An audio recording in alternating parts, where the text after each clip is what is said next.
Welcome back to the channel guys. आ गए हम अपनी इंडियन ज्योग्राफी की सीरीज़ लेके, और इस सीरीज़ में हम इंडियन ज्योग्राफी को बिल्कुल स्क्रैच से बिल्कुल मास्टर लेवल तक ख़त्म कर देंगे। और सारे फैक्ट्स, सारी चीज़ें जो भी आपको एग्ज़ाम में पूछी जा सकती हैं, इस सीरीज़ में हम कवर करेंगे और बहुत ही डिटेल में पढ़ेंगे। और फर्स्ट टॉपिक जो आज हम कवर करने जा रहे हैं वो है जियोलॉजिकल टाइम स्केल्स, और इसके बाद हम पढ़ेंगे इंडियन पॉलिटिकल डिवीज़न के बारे में फैक्ट्स कि इंडिया की बॉर्डरिंग कंट्रीज़ कौन सी हैं, कौन सी कंट्री के साथ इंडिया सबसे लंबा बॉर्डर शेयर करता है, कौन सी कंट्री के साथ सबसे कम करता है, और भी सारे फैक्ट्स जो पॉलिटिकल डिवीज़न ऑफ इंडिया से रिलेटेड हैं कि कितनी स्टेट्स हैं, कितनी यूटीज़ हैं, कौन सी स्टेट है जो सबसे ज़्यादा स्टेट्स के साथ बॉर्डर शेयर करती है, कौन सी है जो सबसे कम के साथ करती है।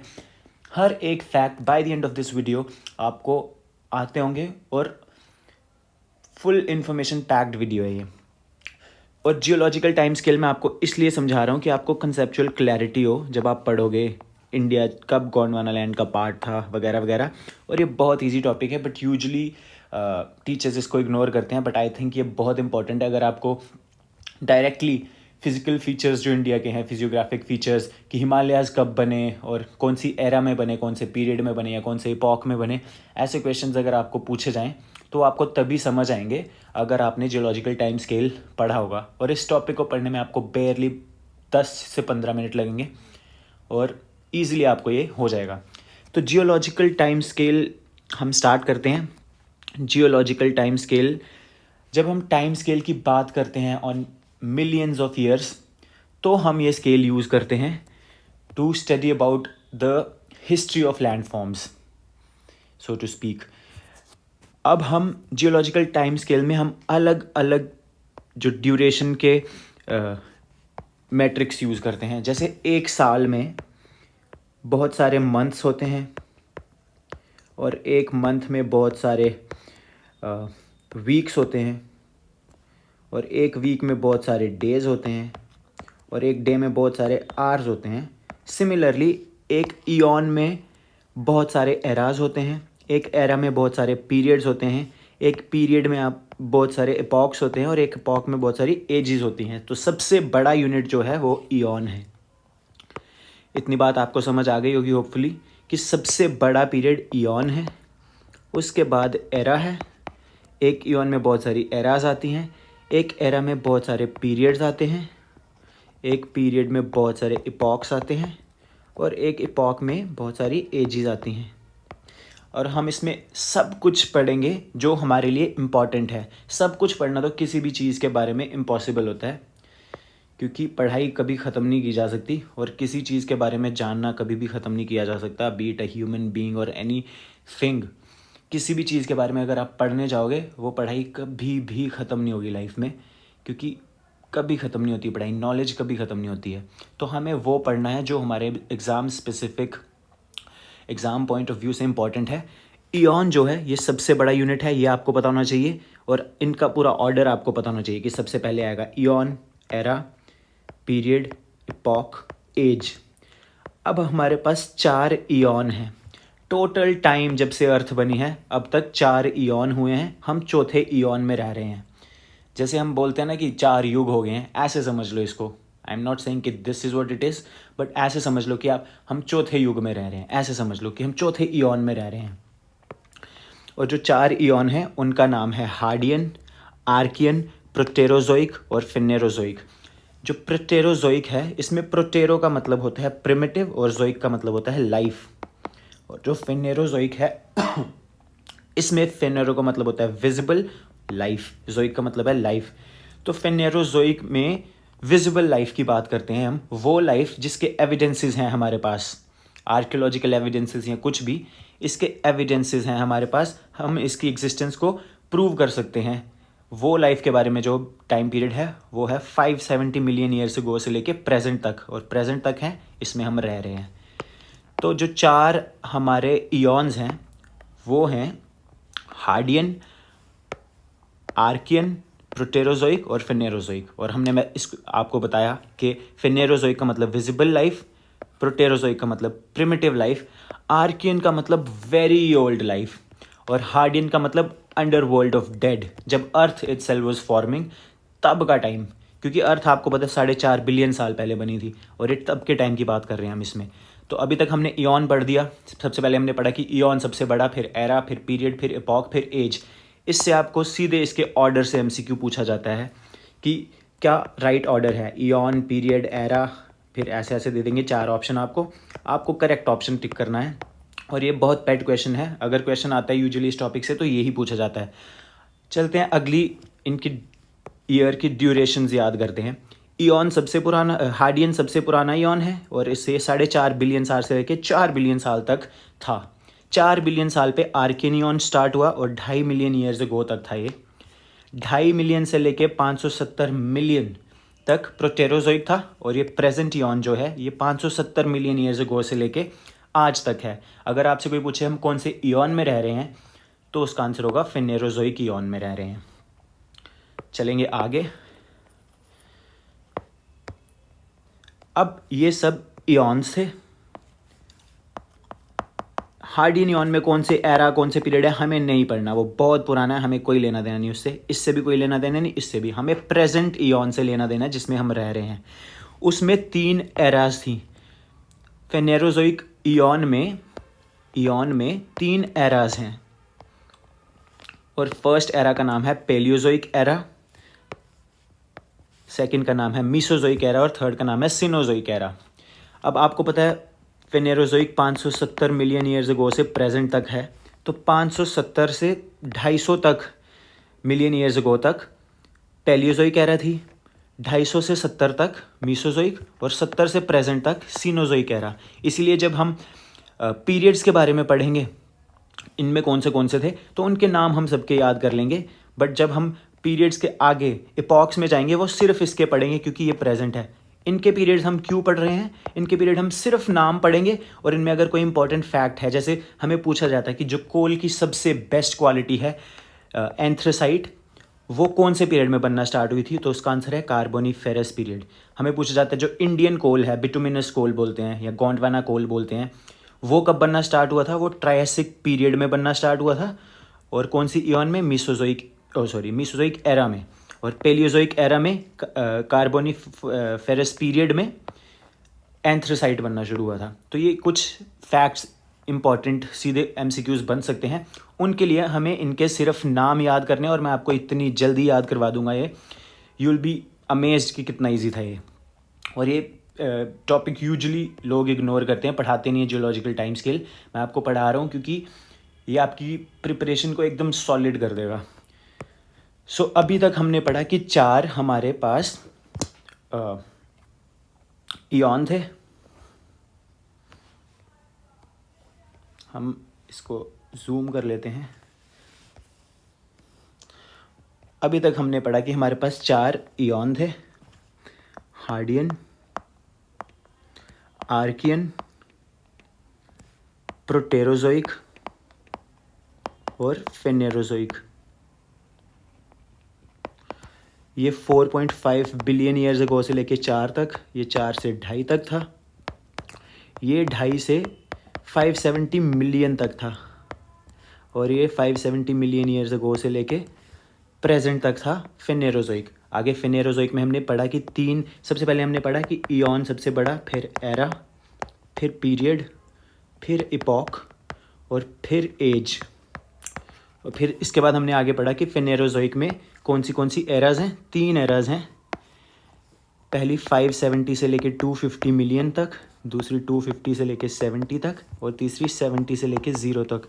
इसका नाम था पेलियोजोइक एरा, इसका नाम था मीसोजोइक एरा, और इसका नाम था सिनोजोइक एरा। आपको यही पढ़ना है सिर्फ, बाकी कुछ नहीं पढ़ना आपको। फिर पेलियोजोइक एरा जो थी, इसमें 6 पीरियड थे। उसको हम कैसे याद करते हैं, हम कॉस डीसीपी लिखते हैं। तो ये आता है कैम्ब्रियन, ये आता है ऑर्डोवियन, ये आता है सिल्यूरियन, ये आता है डेवोनियन, ये आता है कार्बोनिफेरस। इसमें एंथ्रेसाइट जो कोल की बेस्ट क्वालिटी है वो टाइप है वो मिलती है, और ये था परमियन। और फिर मीसोजोइक में हमारे 3 पीरियड्स आते हैं। मीसोजोइक एरा में 3 पीरियड्स आते हैं। कौन से? ट्रायसिक, जुरासिक और क्रिटेशियस। ये हम पढ़ेंगे और ये PDF मैं आपको प्रोवाइड करवा दूंगा। फिर सीनोजोइक में 2 पीरियड्स आते हैं, टर्शरी और क्वाटरनरी। तो देखो ये कितना आसान था याद करना, क्वाटरनरी। आप ये एक बार देखेंगे तो आपको बहुत इजी लगेगा। हमने पढ़ा 4 इयॉन थे सबसे पहले, उसके बाद हमने पढ़ा 3 एराज थी लास्ट इयॉन में, हमें यही पढ़नी है। उसके बाद इसमें कॉस DCP करके पढ़ा हमने, और इसमें पढ़ा हमने एंथ्रासाइट मिलता है हमें। और फिर मीसोजोइक एरा में ट्रायसिक, जुरासिक और क्रिटेशियस, इसमें हमें बिटुमिनस कोल मिलता है जो सेकंड बेस्ट क्वालिटी है। और सीनोजोइक एरा में 2 पीरियड आते हैं, टर्शरी, क्वाटरनरी। उसके बाद जो हमें क्वाटरनरी पीरियड के आगे हमें इपॉक्स पढ़नी है। क्वाटरनरी पीरियड में 2 इपॉक्स आती हैं, प्लीस्टोसीन इपॉक और होलोसीन इपॉक। और जो प्लीस्टोसीन इपॉक है ये स्टोन एज आती है इसमें, और होलोसीन इपॉक में मेघालय एज आती है। बस आपको ये याद करना था, बाकी कुछ भी याद नहीं करना आपको। आपको सिर्फ क्लासिफिकेशन करनी थी कि सबसे पहले इयॉन, एरा, पीरियड, इपॉक और एज, ये 4 थे, उनके नाम और पीरियड। हार्डियन, आर्कियन, प्रोटेरोजोइक, फेनेरोजोइक, 4.5 से 4 बिलियन ईयर्स अगो तक, 4 से 2.5 तक, 2.5 से 570 मिलियन ईयर्स अगो तक, 570 से 0। फिर हम फेनेरोजोइक के आगे पीरियड एराज पढ़नी थी 3, जो 3 एराज थी, पेलियोजोइक, मीसोजोइक, सीनोजोइक, और इसमें 6 पीरियड थे। इसमें 3 पीरियड थे, इसमें 2 पीरियड थे। और इसके बाद हमने 2 इपॉक पढ़ी, प्लीस्टोसीन और होलोसीन। और प्लीस्टोसीन में स्टोन एज आती है, होलोसीन में मेघालयन एज आती है। बस ये पढ़ना था आपको। आगे जो इसके 1 लाइनर्स हैं अभी हम उनको देखेंगे कि क्या क्वेश्चंस बनते हैं।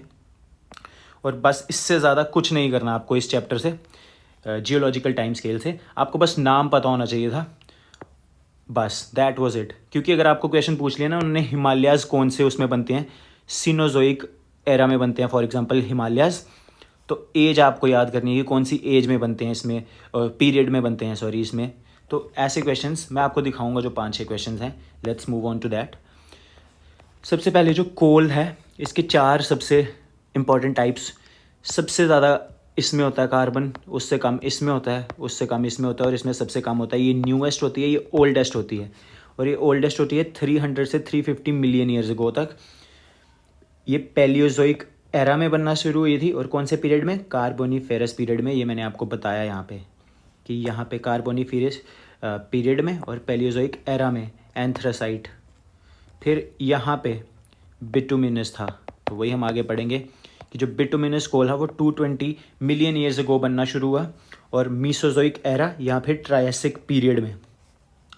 उसके बाद जो लिग्नाइट है ये सीनोजोइक एरा या टर्शरी पीरियड में। बस ये इंपॉर्टेंट थे, ये आपको देख लेने हैं। और आपको यूजुअली क्वेश्चन बिटुमिनस से पूछा जाता है, क्योंकि बिटुमिनस कोल जो होता है टाइप, ये इसको इंडियन कोल और गोंडवाना कोल भी बोलते हैं। तो जो बिटुमिनस कोल है इसको इंडियन कोल भी बोला जाता है, गोंडवाना कोल भी बोला जाता है। और इसके जो इंपॉर्टेंट 1 लाइनर्स हैं हम वो देखते हैं अभी। ये कौन सी एरा में था, ये मीसोजोइक एरा में था। और ये कौन से पीरियड में था, ये ट्रायसिक पीरियड में था। हमने पढ़ा था कि मीसोजोइक में 3 पीरियड था, ट्रायसिक, जुरासिक और क्रिटेशियस। ट्रायसिक पीरियड में, मीसोजोइक एरा में। अगले 1 लाइनर पे चलते हैं जो इस चैप्टर से बनता है। यंगेस्ट फिजियोग्राफिक फीचर जो इंडिया का है, नॉर्दर्न इंडियन प्लेन्स। हिमालयाज़ के भी बाद में बने, जब रिवर्स ने ये लो लाइंग एरिया को फिल किया सेडिमेंट्स के साथ, तब ये इनकी फॉर्मेशन हुई।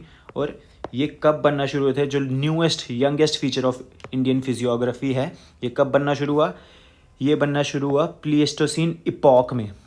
अब आप मुझे बताओ प्लीस्टोसीन इपॉक कौन से पीरियड में आता था, ये आप कमेंट करोगे।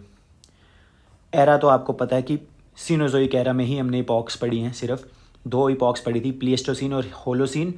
आप मुझे बताओगे कौन से पीरियड में आती है प्लीस्टोसीन इपॉक। तो गाइस जो हमारे youngest physiographic feature northern plains हैं, ये बनना शुरू हुए थे प्लीस्टोसीन इपॉक में, but they are still forming Holocene epoch में भी।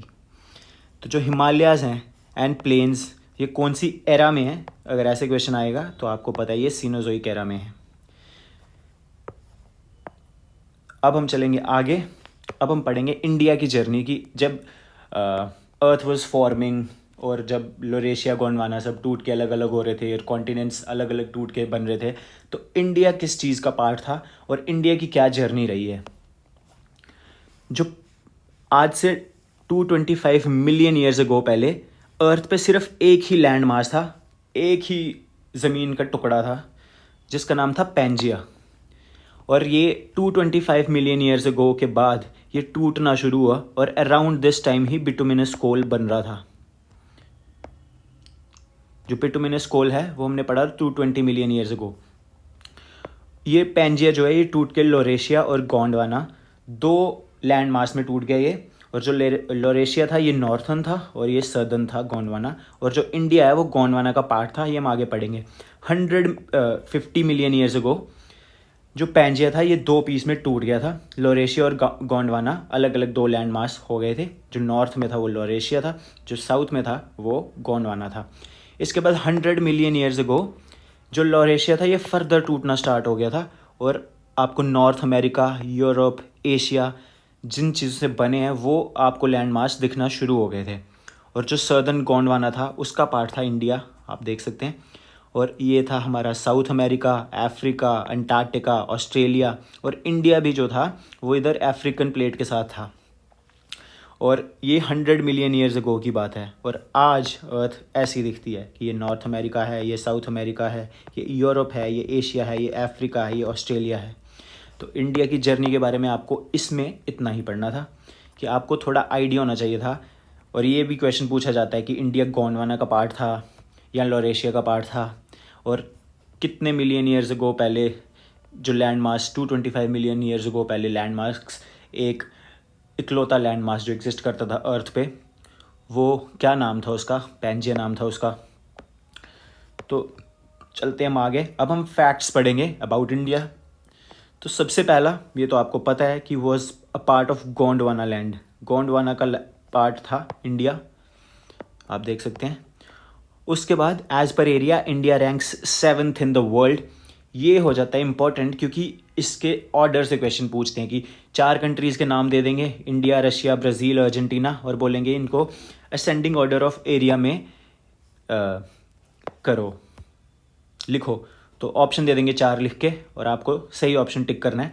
और ये आपको याद करना पड़ेगा पहली 8 कंट्रीज़ एटलीस्ट। तो इसको कैसे याद करेंगे, सबसे बड़ा सबको पता होता है कि रशिया है, इतनी दूर वहाँ अलास्का के पास बेरिंग स्ट्रेट से लेके यूरोप तक है ये। उसके बाद है कनाडा, सेकंड लार्जेस्ट, फिर चाइना। और चाइना और यूएस की आपको पता है राइवलरी चल रही है, आप इसको ऐसे करके याद कर लो कि चाइना के बाद इमीडिएटली यूएस आ रहा है। और वैसे भी अब चाइना का इन्फ्लुएंस जैसे वर्ल्ड में बहुत बढ़ गया है, तो इनकी राइवलरी और ज़्यादा हो गई है, तो ये साथ में आएंगे, ऐसे याद कर लो आप। सबसे पहले रशिया और कनाडा याद कर लो, फिर चाइना और यूएसए आएगा और चाइना ऊपर आएगा। फिर आपको ये याद कर लो कि इंडिया के इमीडिएटली ऊपर ब्राज़ील है और इंडिया 7th है। अगर आपने ऐसे कर लिया कि 1 2 3 4 5 6 7 8, 7th आपको पता है इंडिया, और इंडिया के इमीडिएटली ऊपर ऑस्ट्रेलिया है। और एक बात आपको याद रखनी है कि ब्राज़ील जो है वो इंडिया से बहुत बड़ा है, तो इधर ब्राज़ील आ जाएगा। और पहले 4 मैंने आपको बताया, रशिया और कनाडा याद करना है, चाइना और यूएसए खुद आ जाएंगे। और लास्ट फिर इंडिया के इमीडिएटली नीचे आएगा अर्जेंटीना।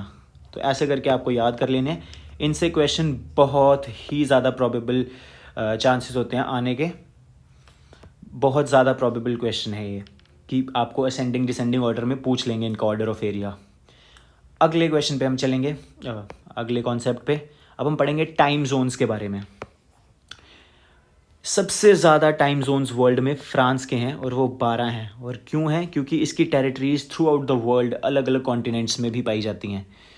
फ्रांस भी एक कॉलोनाइज़र था, तो इसलिए ये भी अंग्रेज़ों की तरह पूरी दुनिया में इनकी कॉलोनीज़ थी, इसीलिए इनकी टेरिटरीज़ अभी भी हैं। और इसीलिए इनको बहुत सारे टाइम जोन्स चाहिए होते हैं अपनी टेरिटरीज़ को एफिशिएंटली मैनेज करने के लिए, इसीलिए इनके पास सबसे ज़्यादा टाइम जोन्स हैं। और वो कितने हैं, 12।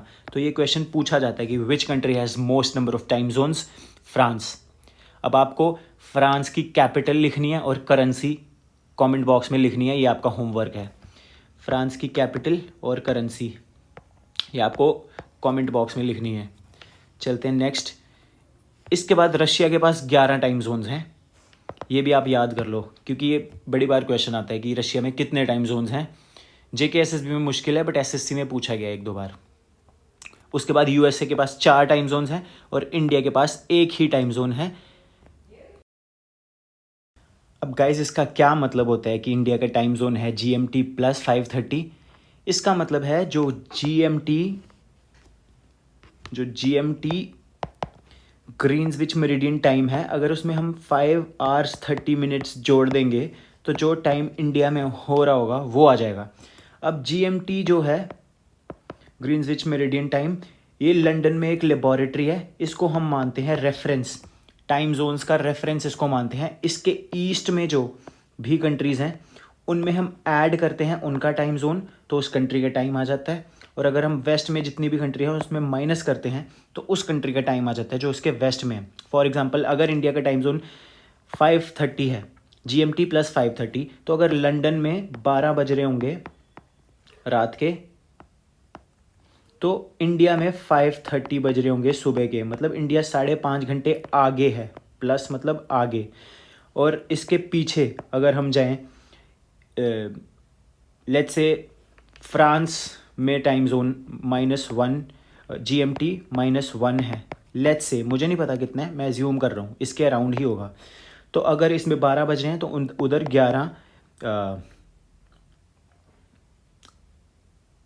11 बज रहे होंगे। अगर रात के 11 बज रहे थे इधर और 12 बज रहे थे लंदन में, तो फ्रांस में अगर उनका GMT -1 है तो उधर 11 बज रहे होंगे। ये हमें दिखाता है कि कितना GMT जो है वो हमारा रेफरेंस है ग्रीनविच मेरिडियन जो लंदन में है, और उसके ईस्ट में जितनी भी कंट्रीज़ हैं वो उसके अहेड ऑफ टाइम है, और जो उसके वेस्ट में कंट्रीज़ हैं वो बिहाइंड है। तो ये हमें बताता है। तो इंडिया का जो टाइम जोन है वो है +5:30। इसका मतलब क्या है कि ग्रीनविच मेरिडियन लंदन में जो टाइम है उससे इंडिया 5.5 घंटे आगे है। अब 5.5 घंटों को अगर हमें डिग्रीज़ में करना होगा, कि अगर हमें लॉन्गिट्यूड देखना है कि इंडियन टाइम जोन का लॉन्गिट्यूड क्या है, इंडियन स्टैंडर्ड टाइम जो लॉन्गिट्यूड है उसका लॉन्गिट्यूड की क्या डिग्री है वैल्यू, वो हम कैसे पता करेंगे? अर्थ जो है वो 24 आवर्स में 360 डिग्री रोटेट करती है। एक दिन में अर्थ घूमती है ना, और 360 डिग्री घूमती है 24 आवर्स में। एक घंटे में 15 डिग्रीज करेगी, तो 5 घंटे 30 मिनट्स में कितना करेगी?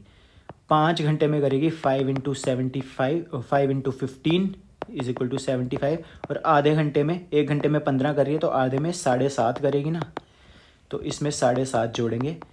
82.5 डिग्रीज़ जो इंडिया का इंडियन स्टैंडर्ड टाइम है उसका लॉन्गिट्यूड क्या है? 82.5 डिग्रीज़ ईस्ट, और हम इसको 82 डिग्रीज़ 30 मिनट्स भी लिख सकते हैं।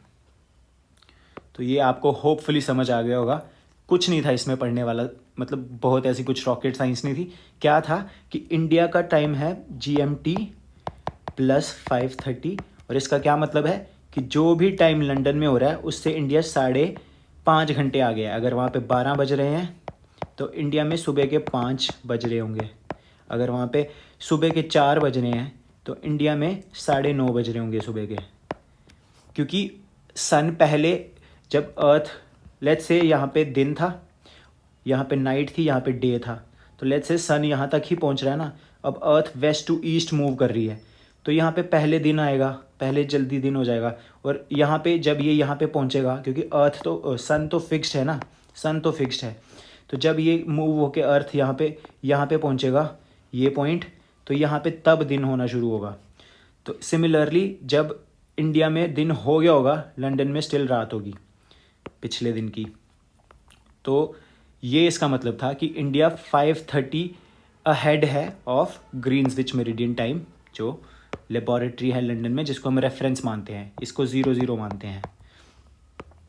और अगर हमें इसको मतलब लॉन्गिट्यूड निकालना था कि कितने डिग्री का था, तो आपको पता है 5:30 मतलब 1 आवर = 15 डिग्री है। ये हमने निकाल लिया क्योंकि अर्थ 24 आवर्स में 360 डिग्री करती है, तो 1 आवर 15 डिग्री आ जाएगा। 5 आवर 75 डिग्री आ जाएंगे, और ये 7.5 आ जाएगा। आधा घंटा जो है 7.5 आ जाएगा, इसमें 7.5 जोड़ेंगे, 82.5 डिग्रीज़ और 82 डिग्रीज़ 30 मिनट्स ईस्ट, ईस्ट ज़रूर लिखना है इसके साथ। तो ये इंडियन स्टैंडर्ड टाइम था और जो इसका लॉन्गिट्यूड था वो 82 डिग्रीज 30 मिनट्स से पास करता है। और कौन सी इंडियन स्टेट्स से पास करता है वो आपको ऐसे करके याद करना है। मौका, MOUCA, मध्य प्रदेश, उड़ीसा, यूपी, छत्तीसगढ़, आंध्र प्रदेश, इन 5 स्टेट्स से जो हमारा IST है वो पास करता है। यहाँ तक आपको क्लियर होगा, आई होप। अब हम चलेंगे आगे।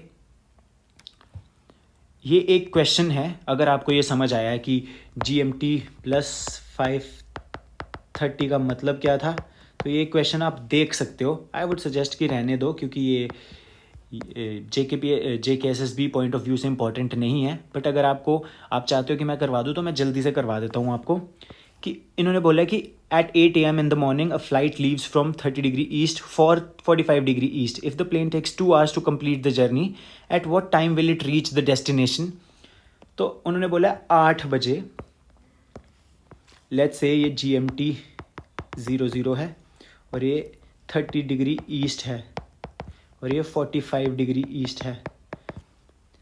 तो इन दोनों के बीच में कितना डिफरेंस होगा? 15 डिग्रीज़ का है ना, मतलब 1 आवर का डिफरेंस है इनके बीच में।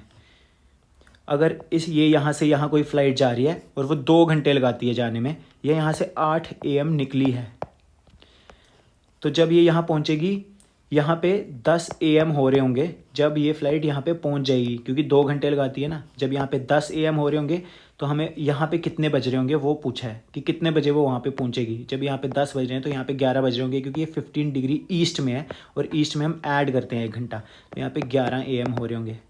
यही क्वेश्चन था। अब हम चलते हैं आगे। ये इम्पॉर्टेंट नहीं था, अगर आपको समझ नहीं आया don't be bothered by it. अब हम आगे चलते हैं।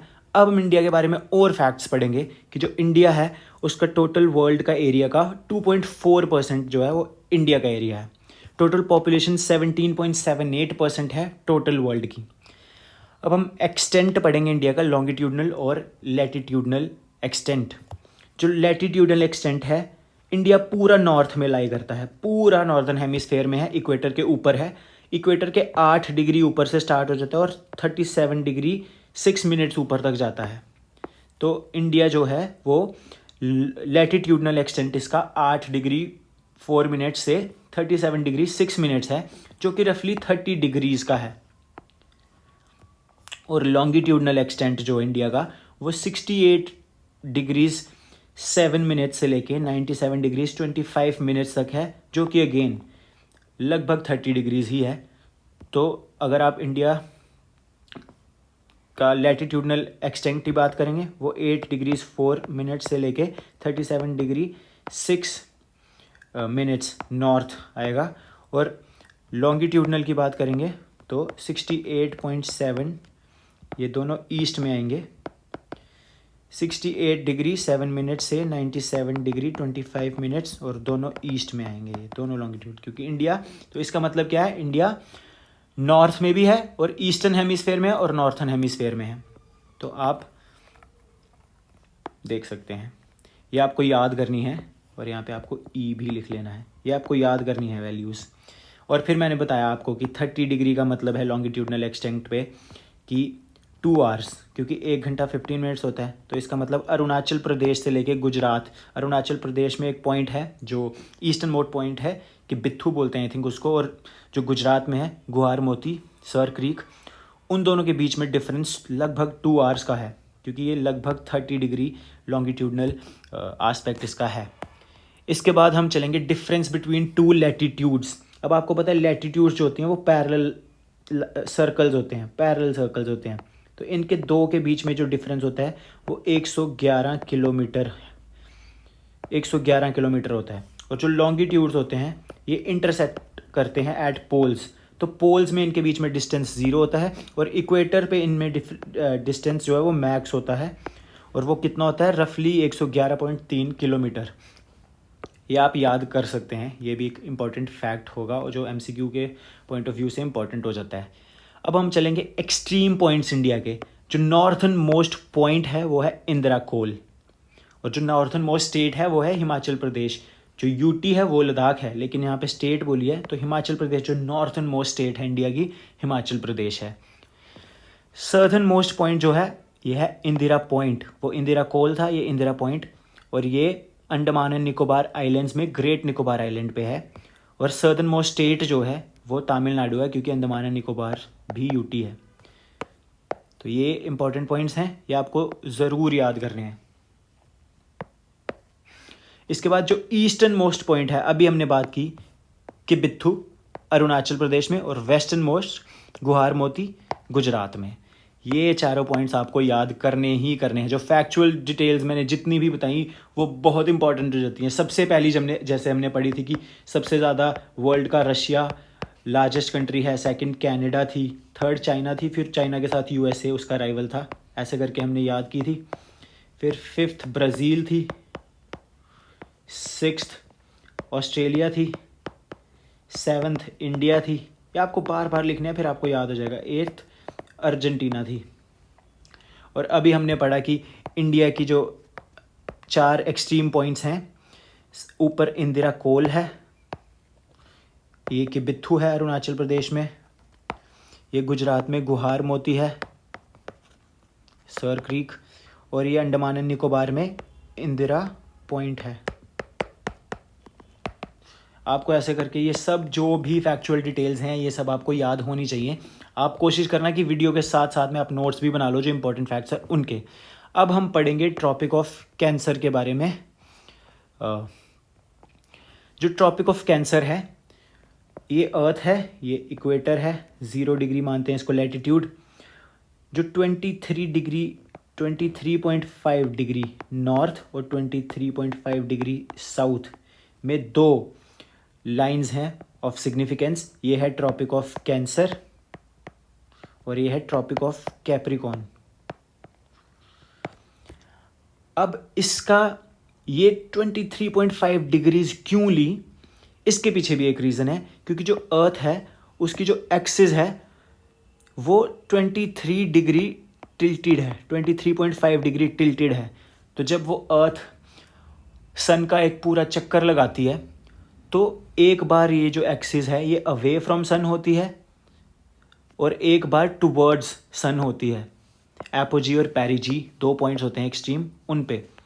तो जब ये अवे फ्रॉम अर्थ होगी, इन द सेंस कि नॉर्दर्न हेमिस्फीयर अवे फ्रॉम अर्थ है, अगर ये अर्थ है और इसकी एक्सिस ऐसे है, ये इक्वेटर है, तो जब ये 23 डिग्री एक्सिस इधर है तो जो इक्वेटर के सन जो है वो डायरेक्टली इस पॉइंट पे पड़ रहा होगा ना, साउथ में। ये नॉर्थ है, ये साउथ है, साउथ में पड़ रहा होगा। और कितना पड़ रहा होगा? 23.5 डिग्री ही चलेगा साउथ में। डायरेक्टली सन यहाँ पे पड़ रहा होगा कैप्रिकॉर्न पे, और जब ये टुवर्ड्स सन होगी तो तब नॉर्थ में पड़ रहा होगा, यहाँ तक सन पड़ रहा होगा। तो आपको ये समझाने के लिए कि ये 2 एक्सट्रीम पॉइंट्स है जहाँ पे सनलाइट डायरेक्ट पहुँचती है, 90 डिग्रीज पे पहुँच सकती है। ये वो 2 पॉइंट्स हैं।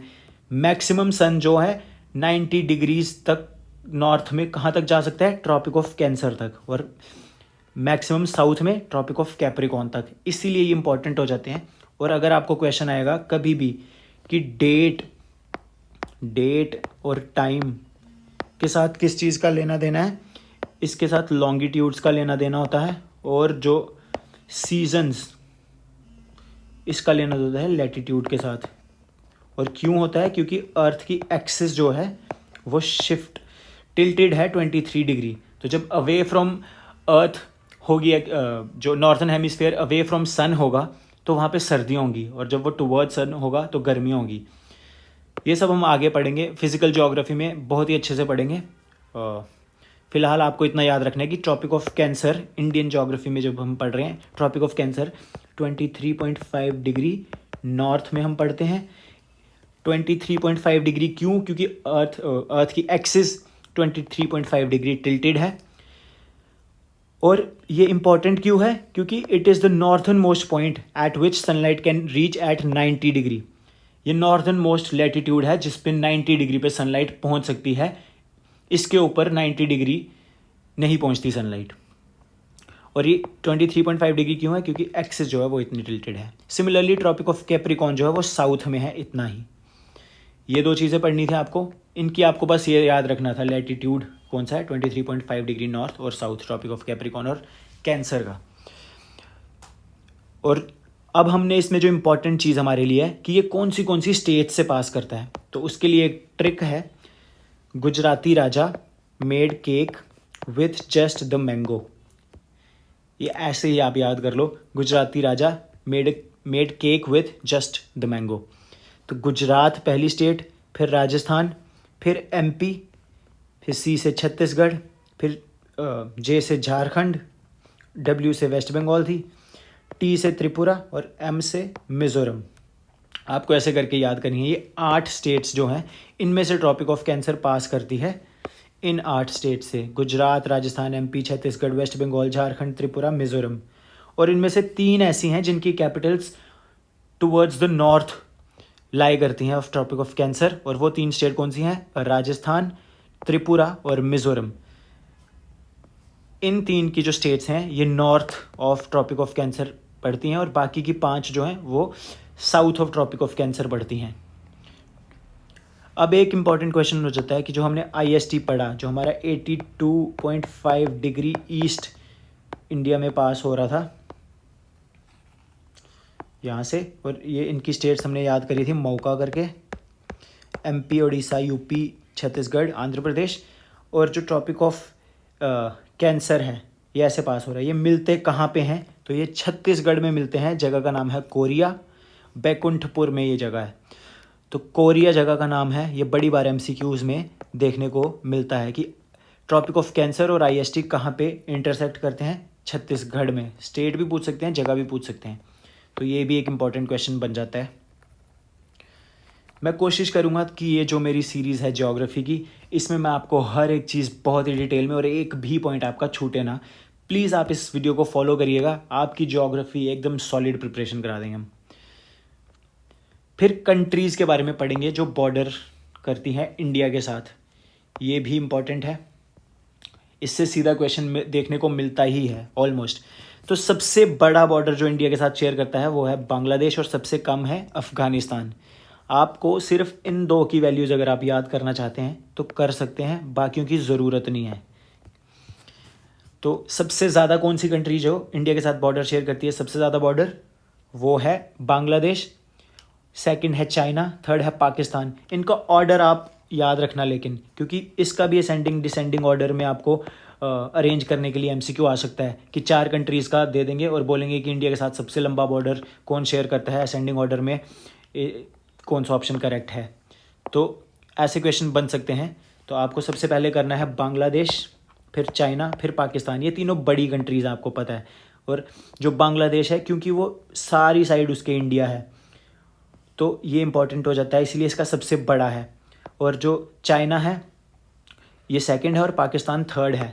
ये तो 3 आपको पता ही होनी चाहिए, BCP करके याद कर लो इसको। BCP सबसे ज़्यादा बांग्लादेश, फिर चाइना, फिर पाकिस्तान। उसके बाद नेपाल भी बहुत लंबा बॉर्डर शेयर करता है, आपको पता है। यहाँ पे यूपी है और 8-9 स्टेट्स को टच करता है नेपाल। आई थिंक 8 स्टेट्स और 1 यूटी को टच करता है, तो ये भी इम्पॉर्टेंट हो जाता है। उसके बाद म्यांमार है, फिर भूटान और अफ़गानिस्तान है। सबसे कम अफ़गानिस्तान है, और भूटान तो वैसे भी छोटा सा देश है, तो उसके बाद भूटान है, और इसके ऊपर म्यांमार है। ऊपर के 3 आपको पता है, BCP, बांग्लादेश, चाइना, पाकिस्तान, और बीच में एक जो बचा नेपाल, और फिर ये आप 3 कर लेना। तो ये बहुत ही एक इम्पॉर्टेंट चीज़ है, ये भी आपको याद करनी पड़ेगी। बांग्लादेश का आप चाहे ये भी याद कर लो और ये भी याद कर लो। अब हम इंडिया बांग्लादेश बॉर्डर जो है वो कौन सी इंडियन स्टेट्स को टच करता है, इंडिया बांग्लादेश बॉर्डर, वो हम देखेंगे। तो इसके लिए आपको याद करने के लिए एक ट्रिक है, MAM take water. Take water, MAM जो है आपको पता है, बांग्लादेश के ऊपर मेघालय है, और असम को भी टच करता है बांग्लादेश, मिज़ोरम को भी।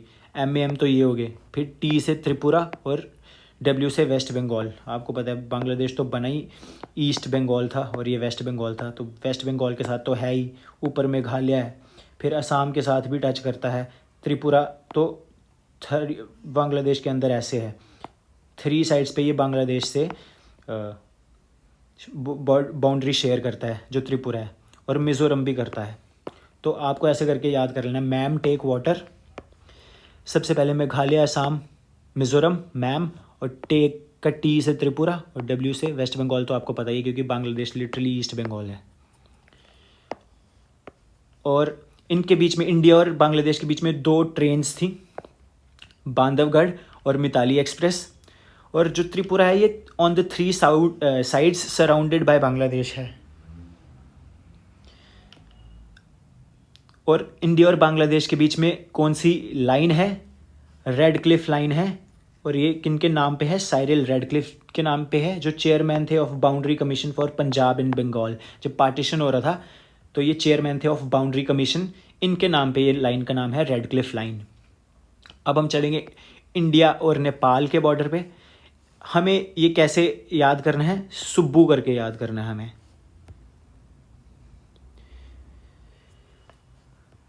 एस से सिक्किम, यू से यूपी, बी से बंगाल, बी से बिहार, और यू से उत्तराखंड। सुब्बू करके आपको इंडिया और नेपाल कौन सी स्टेट्स को टच कर रहे हैं, सुब्बू करके आपको याद कर देना है। इंडिया और भूटान जब हम पढ़ेंगे तो बासा करके याद करना है। बंगाल, असम, सिक्किम, अरुणाचल प्रदेश। अभी तक हमने 3 कर दिए। बांग्लादेश, उसके लिए हमने मैम टेक वाटर किया था, फिर नेपाल के साथ सुब्बू किया, और इंडिया के साथ, भूटान के साथ बासा करके कर लिया। बंगाल, असम, सिक्किम, अरुणाचल प्रदेश। आप एक बार इंडिया का मैप लेके ना सारी स्टेट्स के नाम और कैपिटल्स उसमें लिखना, फिर आपको ज़्यादा क्लैरिटी हो जाएगी। आपको इसकी ज़रूरत भी नहीं पड़ेगी ट्रिक की, आपको ऐसे ही पता चल जाएगा कि हाँ इस साइड पे तो ये है, तो उसके साथ ये तो कर नहीं सकता। ऐसे करके आप कर लोगे इजीली, ये मुश्किल नहीं है। और मैंने बोला कि नेपाल के साथ 8 स्टेट्स और 1 यूटी, वो गलत था। वो आई थिंक यूपी कौन सी स्टेट्स के साथ करता है, वो था ये वो। तो नेपाल जो है वो सुब्बू करके आपको याद करना है, 5 स्टेट्स के साथ करता है, सिक्किम, यूपी, बंगाल, बिहार, उत्तराखंड। अब हम आगे चलेंगे। इंडिया और पाकिस्तान आपको पता ही है, गुजरात, राजस्थान और पंजाब तो पता है, JNK और लद्दाख भी पता है। तो इसकी ग्रुप JNK एंड लद्दाख करके बच्चे याद करते हैं। GRP मतलब गुजरात, राजस्थान, पंजाब और JNK and Ladakh. In 5 states UTs के साथ पाकिस्तान बॉर्डर शेयर करता है। पाकिस्तान और इंडिया के बीच में ट्रेन चलती थी समझौता एक्सप्रेस, ये 2019 में आई थिंक 8 अगस्त को बंद कर दी गई थी, और ये बहुत पहले चलती थी, आई थिंक आज़ादी के टाइम से पहले। और ये चलती थी जोधपुर टू कराची। तो 2 ट्रेन्स, ये क्वेश्चन आएगा नहीं आपको JK SSB में, बट ऐसे ही मैं इंटरनेट पे जब नोट्स बनाने के लिए कर रहा था तो मुझे मिला, तो आई रोट इट। फिर इंडिया और चाइना के बीच में लद्दाख, हिमाचल प्रदेश, उत्तराखंड, सिक्किम, अरुणाचल प्रदेश, ये 5 स्टेट्स यूटीज़ जो हैं वो बॉर्डर शेयर करती हैं चाइना के साथ। और चाइना के बॉर्डर पे हमने वाइब्रेंट विलेज प्रोग्राम चलाया, जो चाइना इंडिया के बॉर्डर पे विलेजेस हैं उनको डेवलपमेंट के लिए, इंडिया चाइना बॉर्डर की डेवलपमेंट के लिए। और इंडिया और चाइना के बीच में जो लाइन है वो मैकमोहन लाइन है। ये चाइना अग्री नहीं करता, इवन दो ये लाइन जो है ये 1914 में शिमला कन्वेंशन में बनाई थी, और इसके अकॉर्डिंग जो अक्साई चीन है वो इंडिया में आता है। India still follows this line कि ये लाइन है हमारे, और ये ब्रिटिशर्स ने तिब्बत के साथ डिसाइड की थी इन 1914 शिमला कन्वेंशन में, लेकिन चाइना नहीं मानता इस लाइन को, और उन्होंने अक्साई चीन हथिया लिया था। इसीलिए हम बोलते हैं कि China occupied territory Indian territory है अक्साई चीन, क्योंकि हम मैकमोहन लाइन को मानते हैं और चाइना इसको मानने से इनकार करता है। अब हम चलेंगे इंडिया और म्यांमार के लिए। इसमें हम भरेंगे अरु नमामी। अरु नमामी, अरु से अरुणाचल प्रदेश, नमामी से नागालैंड, मणिपुर, मिजोरम। मणिपुर, मिजोरम, इन स्टेट्स को टच करता है म्यांमार। तो अरु नमामी, और इसमें कुछ पढ़ना नहीं। और अफ़गानिस्तान है, सिर्फ लद्दाख को करता है, और इसका सबसे छोटा बॉर्डर था, ये भी हमने पढ़ा, 106 किलोमीटर का, 4096.7 बांग्लादेश के साथ था सबसे बड़ा। अब हम इंडिया और श्रीलंका के बारे में ऐसे ही थोड़ा सा देख लेंगे कि इन दोनों के बीच में पाक स्टेट है। बे ऑफ बंगाल इस साइड है इंडिया के, इस साइड अरेबियन सी है, और श्रीलंका और इंडिया के बीच में पाक स्ट्रेट है, और बे ऑफ बंगाल है, ये सबसे बड़ा बे है पूरे वर्ल्ड में। और लार्जेस्ट गल्फ कौन सा है? गल्फ ऑफ मैक्सिको है। ये भी हो गया। अब हम आगे चलेंगे कि विच स्टेट, कौन सी Indian state shares boundary with maximum number of states? तो ये यूपी था, और ये था 8 स्टेट्स, और एक यूटी को टच करता है। 8 स्टेट्स कौन सी हैं? ये आपका होमवर्क है, या आपको लिख के लाना है। प्लीज़ कमेंट सेक्शन में आप कमेंट ज़रूर करिए इसको। और एक यूटी जो है वो दिल्ली है, आपको पता ही है, ये हरियाणा है, ये दिल्ली है, और ये यूपी है। और इधर कौन सी स्टेट्स टच करती हैं? राजस्थान, एमपी वगैरह सब कुछ। वो सब कुछ आप ज़रूर लिखिएगा कमेंट सेक्शन में, 8 स्टेट्स के नाम। और आपको ये फैक्ट तो ज़रूर याद रखना ही रखना है कि सबसे ज़्यादा कौन सी स्टेट है जो सबसे ज़्यादा स्टेट्स यूटीज़ के साथ बॉर्डर शेयर करती है इंडिया में? तो वो है यूपी। इसके बाद states sharing boundaries with least number of states, तो वो है सिक्किम और मेघालय। मेघालय सिर्फ असम के साथ करती है। ये बांग्लादेश है, ये मेघालय है, और ये ऐसे असम है। तो ये सिर्फ असम के साथ करती है स्टेट के साथ, मेघालय। तो और सिक्किम जो है वो सिर्फ वेस्ट बंगाल के साथ करती है। ये भी आप याद रखना। उसके एक साइड पे नेपाल है, एक साइड पे वो है भूटान है, और नीचे सिर्फ वेस्ट बंगाल के साथ बॉर्डर शेयर करती है। सबसे कम के साथ कौन सी करती है? सिक्किम और मेघालय। और सबसे ज़्यादा के साथ यूपी 9 के साथ करती है, 8 स्टेट्स, और एक यूटी दिल्ली। 8 स्टेट्स के नाम आप लिखेंगे। इसके बाद states sharing boundary with 3 countries, कौन सी ऐसी स्टेट्स हैं जो 3 कंट्रीज़ के साथ बॉर्डर शेयर करती हैं? तो वो भी सिक्किम है। सिक्किम मैंने आपको बताया, नेपाल, भूटान और चाइना के साथ बॉर्डर शेयर करती है। आंध्र प्रदेश किस किस के साथ करेगी? आंध्र प्रदेश ऐसे है, यहाँ पे भूटान है, यहाँ पे चाइना है, यहाँ पे म्यांमार है। यहाँ पे चाइना है, यहाँ पे भूटान है, और ये आंध्र प्रदेश है। तो ये 3 के साथ कर रही है। कौन सी ऐसी स्टेट्स हैं जो 3 के साथ करती हैं? पहली है सिक्किम। सिक्किम ऐसे है, यहाँ पे नेपाल है, यहाँ पे भूटान है, ऊपर चाइना है। और जो वेस्ट बंगाल है, आपको पता है बांग्लादेश के साथ तो इस साइड से कर ही रही है, ऊपर से ये इसको भी टच कर रही है, भूटान को, और नेपाल को भी टच कर रही है। आप इंडिया का मैप देखोगे तो बहुत ट्रिकी सी है, ऊपर से वेस्ट बंगाल की जो मैप है बहुत ट्रिकी सा है, ये 3 कंट्रीज़ को टच करता है, बंगाल, नेपाल, भूटान। तो कौन सी ऐसी स्टेट्स हैं जो 3 कंट्रीज़ को टच कर रही हैं? फर्स्ट थी सिक्किम, सेकंड थी अरुणाचल प्रदेश, और थर्ड थी वेस्ट बंगाल। ये आप याद कर लेंगे। ये इंपॉर्टेंट फैक्ट्स हैं। ये आपको ऐसा लग रहा होगा कि क्यों हम ये पढ़ रहे हैं, लेकिन इससे डायरेक्टली क्वेश्चंस पूछे जाते हैं बहुत बार गाइस, और ये इतने इजी क्वेश्चन है कि इसको मिस नहीं करना चाहिए। उसके बाद 1 UT that shares boundary with 3 countries, तो वो कौन सी है? लद्दाख है, आपको पता भी है। ऊपर इस साइड चाइना है, इस साइड अफ़गानिस्तान है, और पाकिस्तान भी है। तीनों के साथ जो यूटी बॉर्डर शेयर कर रही है वो है लद्दाख। तो कौन सी ऐसी इंडियन टेरिटरीज़ हैं जो 3 कंट्रीज के साथ बॉर्डर शेयर करती हैं? सिक्किम, अरुणाचल प्रदेश, वेस्ट बंगाल और लद्दाख। ये यूटी है, ये 3 स्टेट्स हैं। और सिक्किम जो है ये भूटान, चाइना और नेपाल के साथ करती है। आंध्र प्रदेश, आंध्र प्रदेश, भूटान, चाइना और म्यांमार के साथ करती है। वेस्ट बंगाल जो है ये नेपाल, भूटान और बांग्लादेश के साथ करती है। और लद्दाख जो है ये चाइना, अफ़गानिस्तान और पाकिस्तान के साथ करती है। तो ये भी आपका हो गया। अब हम चलेंगे आगे, कोस्टल बाउंड्री ऑफ इंडिया पढ़ेंगे कि इंडिया की टोटल कोस्टल बाउंड्री क्या है, मेनलैंड की उसमें से क्या है, लॉन्गेस्ट कोस्टल बाउंड्री वर्ल्ड में किसकी है, ये सब चीज़ों के बारे में पढ़ेंगे। तो इंडिया की कोस्टल बाउंड्री है 16.6 किलोमीटर, उसमें से मेनलैंड की ये है, और जो अपने आइलैंड हैं लक्षद्वीप और अंडमान एंड निकोबार, उन सब की मिला के जो इंडिया की टोटल कोस्टल बाउंड्री है वो इतनी है, और मेनलैंड की 6100 किलोमीटर है total. Longest coastal boundary world में कनाडा की है, क्योंकि आप देखोगे कनाडा में इतने ज़्यादा आइलैंड है, कनाडा के ऊपर बहुत ज़्यादा आइलैंड है, और इसकी वजह से इसकी बहुत ही बड़ी कोस्टल बाउंड्री है। और वैसे भी आपको पता ही है 2nd लार्जेस्ट कंट्री है। लेकिन रशिया की क्यों नहीं है? क्योंकि रशिया के पास इतने आइलैंड नहीं है, और इसके पास आइलैंड बहुत है, और आइलैंड चारों साइड कोस्ट होता है, तो इसीलिए। उसके बाद इंडिया जो है वो 13th लॉन्गेस्ट कोस्ट लाइन है वर्ल्ड में, 13th। ये फैक्ट आप याद कर लो बस। और सबसे ज़्यादा कोस्ट लाइन किसकी बड़ी है? ऑस्ट्रेलिया की। उसके बाद इंडिया के कोस्ट 9 स्टेट्स और 4 यूटीज़ हैं, ठीक है। इंडिया की, अगर ये आप खुद भी मज़े से आंसर कर सकते हो इसको कि कौन सी होंगी। सबसे पहले गुजरात, गुजरात के नीचे सीधे महाराष्ट्र, फिर उस गोवा, और फिर कर्नाटका, फिर केरला, फिर तमिलनाडु, आंध्र प्रदेश, उड़ीसा और वेस्ट बंगाल। ये 9 तो स्टेट्स हो गई। सामने दिख रहा है सब कोस्ट पे हैं। और 4 जो यूटीज़ हैं वो Andaman and Nicobar, Lakshadweep, Daman and Diu और पुंडुचेरी, ये 4 हैं। और इंडिया की शॉर्टेस्ट कोस्ट लाइन कौन सी उसकी है, स्टेट की है? गोवा की है। इंडिया की शॉर्टेस्ट कोस्ट लाइन गोवा की है। तो आज हमने ये सारे फैक्ट्स जो हैं, जितने भी इंपॉर्टेंट बनते थे, बहुत कुछ इस वीडियो में कवर कर लिया है। जियोलॉजिकल टाइम स्केल से लेके, उसके बाद हमने इंडिया के बारे में, कोल्स के बारे में पढ़ा।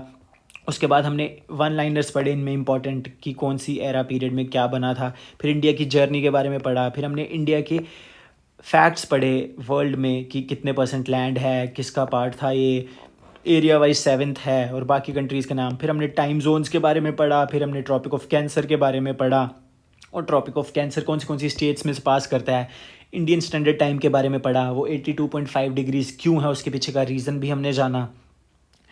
IST जो इंडियन स्टैंडर्ड टाइम है और ट्रॉपिक ऑफ कैंसर कहाँ पे इंटरसेक्ट करते हैं वो पढ़ा। Northern most, southern most, eastern most और वेस्टर्न मोस्ट पॉइंट्स पढ़े इंडिया के, कहाँ पे ये इंटरसेक्ट करता था ट्रॉपिक ऑफ कैंसर और IST, उसके बारे में भी हमने पढ़ा कि कोरिया छत्तीसगढ़ में इंटरसेक्ट करता था। उसके बाद कंट्रीज़ जो इंडिया के साथ बॉर्डर शेयर करती हैं, हमने उनके बारे में पढ़ा। सबसे बड़ी बांग्लादेश, उसके बाद चाइना, फिर पाकिस्तान, नेपाल, म्यांमार, भूटान, अफगानिस्तान। ये सब जो भी ये वीडियो में हमने आज पढ़ा है, ये बहुत ज़्यादा इंपॉर्टेंट है from exam point of view. किसी भी एग्ज़ाम में ये बहुत ही प्रॉबेबल क्वेश्चंस होते हैं जो यहाँ से पूछे जाते हैं, और आपको ये ज़रूर पढ़नी चाहिए। ये जो PDF है मैं अभी अपने टेलीग्राम चैनल पे एक्चुअली अपलोड करने जा रहा हूँ, और आप जब भी ये मैं वीडियो अपलोड करूँगा, आप ज़रूर ये वीडियो ज़रूर देखिए और ये सारे फैक्ट्स नोट डाउन करिए। आपको ये बहुत काम करेंगे। और ज्योग्राफी में मैं एक भी फैक्ट छोड़ूंगा नहीं कि जो एग्ज़ाम पॉइंट ऑफ व्यू से इंपॉर्टेंट था और मैंने आपको ना कराया हो। ये सीरीज़ आप ज़रूर फॉलो करिएगा, आपको बहुत ज़्यादा हेल्प करेगी ये सीरीज़। और सबसे ज़्यादा सॉलिड प्रिपरेशन ज्योग्राफी की मैं करवा दूँगा।